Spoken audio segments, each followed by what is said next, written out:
दोस्तों नमस्कार। दोस्तों जब प्रोडक्ट वीक होता है तो उसकी पब्लिसिटी पीक पर होती है।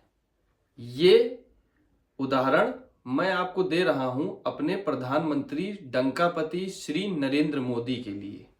2014 के बाद जब से ये व्यक्ति इस देश का प्रधानमंत्री बना है, 2014 से पहले आपको शायद ध्यान भी नहीं होगा कि डॉलर का रेट क्या था रुपए के मुकाबले। नहीं ध्यान है तो मैं आपको बता देता हूं, $1 के मुकाबले यहां के रुपया की मजबूती थी 57 रुपया। तब यही व्यक्ति चिल्ला चिल्ला के कहता है कि दोस्तों जैसे जैसे रुपए का रेट गिरता वैसे वैसे प्रधानमंत्री पद की गरिमा गिरती जाती है।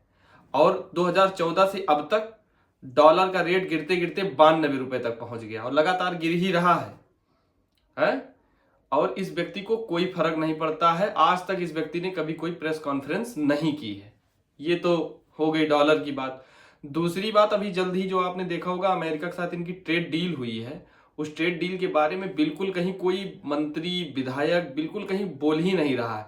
जबकि जीएसटी का इन लोगों ने 28% खुद ही किया और 28% जब लूटा खाया खूब, उसके बाद घटा के उसको 18% किया। तो उसके बाद इन्होंने घर घर जाके प्रचार किया। इतना पीआर कि पूछिए मत।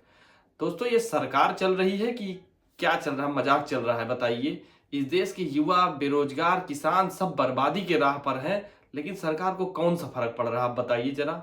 हमारे आपके लिए कहीं कोई चीज आपको ऐसा दिख रही है जिससे कि हम लोग सरकार के प्रति कोई एक अच्छा रवैया बताएं? ट्रेड डील हुआ है, अमेरिका पहले हमसे 3% टैरिफ लेता था। बात को ध्यान से सुनिएगा। 3% टैरिफ के मुकाबले उसने नरेंद्र मोदी से खराब होते रिश्तों के कारण उसने टैरिफ को बढ़ा के 50% किया। अब 50% से घटाकर 3% नहीं किया उसने, 50 से घटाकर 18% कर दिया। और यह शर्त रख दी है हिंदुस्तान के ऊपर कि यदि आपने रूस से किसी भी प्रकार का व्यापारिक समझौता किया या व्यापार किया तो मैं आपकी टैरिफ को ठीक उसी रूल पे लाके खड़ा कर दूंगा। और अमेरिका ने अपने फायदे के लिए क्या किया, हिंदुस्तान में जो भी सामान भेजेगा उस पर 0% टैरिफ होगी। यानी यहां का ₹1 का सामान वहां ₹1.18 टैरिफ देने के बाद बिकेगा और वहां का ₹1 का सामान यहां सीधा ₹1 में ही बिक जाएगा। तो आप समझिए किसका फायदा हुआ। अब एप्स्टीन फाइल का नाम लोग लेते हैं कि एप्स्टीन फाइल में मोदी जी का नाम आ रहा था, इस वजह से ऐसा हो रहा है। अब बताइए कौन सा ऐसा दबाव है, क्या है, कुछ समझ में नहीं आ रहा। इतना डरने की, इतना दबने की क्या जरूरत? हम कोई चोर हैं क्या? हम कोई चोर चंडाल देश हैं क्या? हम एक संप्रभु देश हैं और हमको इतना अमेरिका से दबने की क्या जरूरत है? ट्रंप ने ऐसी पता नहीं कौन सी नस इनकी दबा रखी है कि पूरे देश को बर्बादी के रास्ते पे लाके खड़ा कर दे रहे हैं। वो तो छोड़िए 18% टैरिफ, इसमें इन्होंने ये किया $500 मिलियन की ये परचेजिंग करेंगे हर साल। अब बताइए फिर यहाँ के लोग क्या करेंगे? सोचिए आप।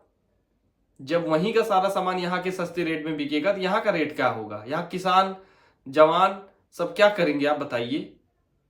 हद है यार, बिल्कुल से सरकार चला रहे हैं, मजाक कर रहे हैं लोग, समझ में नहीं आ रहा है। उसके बाद इतनी बेशर्मी के साथ माला पहन के घूम रहे हैं, संसद नहीं चलने दे रहे हैं ये लोग। आखिर करना क्या चाहते हैं ये बता दें कि देश को ट्रंप के पैर पे ले जाके गिरवी रख दिए हैं, ये बताएं इस चीज को आके।